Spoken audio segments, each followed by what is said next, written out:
తెచ్చినోళ్ళెవలు, నిలబడి వారిచ్చినోళ్ళెవలు అనే దాని మీద తెలంగాణ రాజకీయం రసవత్తరమవుతున్నది. మేం తెచ్చినామని కరాటే ఫైటింగ్ చేసినట్టు ప్రాజెక్టుల ఫైటింగ్ చేస్తున్నారు లీడర్లు. ముందుగాల సీఎం రేవంత్ రెడ్డి ఏమన్నాడో ఒకసారి ఇందాం. శ్రీపాద ఎల్లంపల్లి ప్రాజెక్టు పేరే శ్రీపాదరావు గారి పేరు మీద ఉన్నది. అది మీ తాతనో మీ ముత్తాతనో కట్టింది కాదు. శ్రీధర్ బాబు గారు తండ్రి కాంగ్రెస్ పార్టీ కట్టింది శ్రీపాద ఎల్లంపల్లి. ఇవాళ గోదావరి నదీ జలాలు నగరానికి వస్తున్నాయనంటే శ్రీపాద ఎల్లంపల్లె మూలం. అక్కడి నుంచే గోదావరి జలాలను పట్టుకొని హైదరాబాదు నగరానికి మనం ఈరోజు తరలిస్తున్నాం. ఆ సంగతి మర్చిపోయి ఈ రోజు మల్లన్న సాగర్ నుంచి అంటున్నాడు. మల్లన్న సాగర్ ఎప్పుడే రాజశేఖర రెడ్డి గారు 2008-9లో ప్రారంభించిన ప్రాజెక్టు కాదా?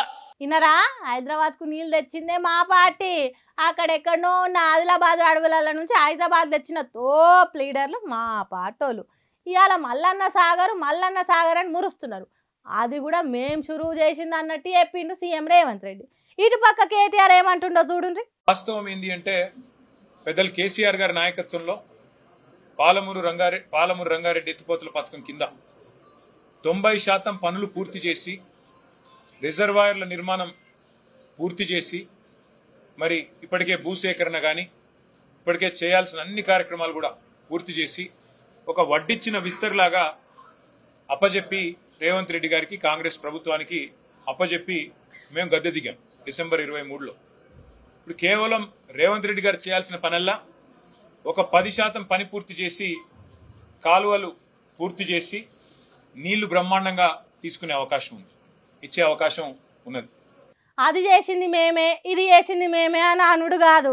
తొండెం మొండెళ్ళింది. ఇక ఒక్క తోకెళ్లాల్సిన పాలమూరు రంగారెడ్డి ప్రాజెక్టును ఎందుకు పూర్తి చేస్తలేవు?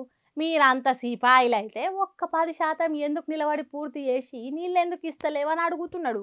ఎందుకు పూర్తి చేస్తలేడో అది కూడా చెప్తున్నాడు. ఇనుండ్రి, ఎక్కడ వెంటనే పూర్తి చేస్తే ఇదంతా కేసీఆర్ గారు కట్టిన కరివేనా?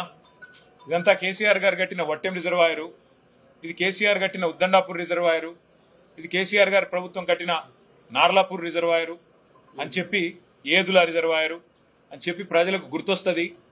రైతులు శాశ్వతంగా మళ్ళీ కేసీఆర్ గారి పేరుని మర్చిపోకుండా గుండెల్లో పెట్టుకుంటారు అనే ఒక ఆలోచనతో, ఒక దురాలోచనతో ఆయన కావాలని పాలమూరు రంగారెడ్డి ఎత్తిపోతల పథకాన్ని ఇవాళ పనులు చేయకుండా దాన్ని పడావు పెట్టిన పరిస్థితి. ఆ నడుమ సీఎం రేవంత్ రెడ్డి కేసీఆర్ ఆనవాళ్ళు లేకుండా చేస్తా అన్నాడు కదా.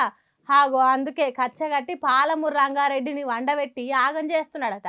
అందుకే కొత్తవి కట్టడు, కేసీఆర్ మొదలుపెట్టిన ప్రాజెక్టులను పూర్తి చేయడు, కట్టిన ప్రాజెక్టులను కేసీఆర్ పేరు రాకుండా చేస్తాడు. ఇదెక్కడి పద్ధతి?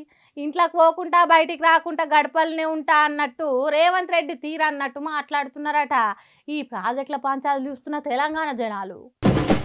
ఆ రోడ్డు పొడుగుత రైలు డబ్బాల తీరుగా సందు లేకుంటున్న లారీలు ఎట్లున్నాయో చూసిండ్రా?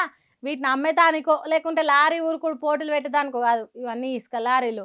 అవును, ములుగు జిల్లాల రోడ్డు సందు లేకుండా ఇగురంగా నిలిపిన ఇసుక లారీలు. ఇసుక కోసం గీ తీరుగా మనిషి నడిచే అంత సందు కూడా లేకుండా నిలుపుతారా? బాట పంట వచ్చిపోయేటోళ్ళు ఎట్లా పోవాలి? కందిజొన్న కొయ్యలల్లా కౌజు పిట్టల తీరుగా ఈదుకుంటా పోవాలనంటే అవుతుందా? బండ్లు కార్లు ఎట్లా పోతాయి?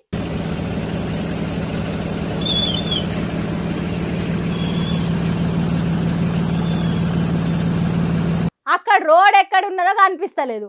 అటుపక్క ఇటుపక్క చిన్న చిన్న బండ్లు కూడా పోరాకుండా ప్రయాణికుల పానాలతోనే ఆటలాడినట్టు పెట్టిండ్రు. కాంగ్రెస్ సర్కార్లా ఇసుక దందా గీ తీరుగా జరుగుతున్నా అనే పబ్లికే పరిచయం అయ్యేటట్టు కొంత పెద్ద లారీల నడుమ ఇరుక్కున్న చిన్న చిన్న బండ్లు కార్ల పబ్లిక్ కండ్లు బయలు అమ్ముతున్నాయి కావచ్చు. మంత్రి సీతక్కకు గిది కనిపిస్తలేదా? కనిపించినా చూసి చూడనట్టు ఉంటుందా? లేకుంటే ఈ ఇసుక లారీల దందా తనదేనా అని మాట్లాడుకుంటున్నారట తెలంగాణ పబ్లిక్. ములుగు జిల్లా వెంకటాపురం చెర్ల రహదారి మీద నిలిపిన లారీల వర్సిది. ఇష్టం ఉన్నంత ఇసుక తోడాలి, లారీలను ఇష్టం ఉన్నట్టు రోడ్ల మీద నిలిపాలి, నడపాలి, పైసలు దండుకోవాలన్నట్టే రుబాబుగా నడిపిస్తున్నారట. అడ్డం ఎవ్వరు లేరు, ఆపేటోళ్ళు ఎవ్వరు లేరు కాబట్టి అంతా నా ఇష్టం అన్నట్టు అయిందట మంత్రి ములుగు జిల్లాల ఇసుక లారీల అరాచకం.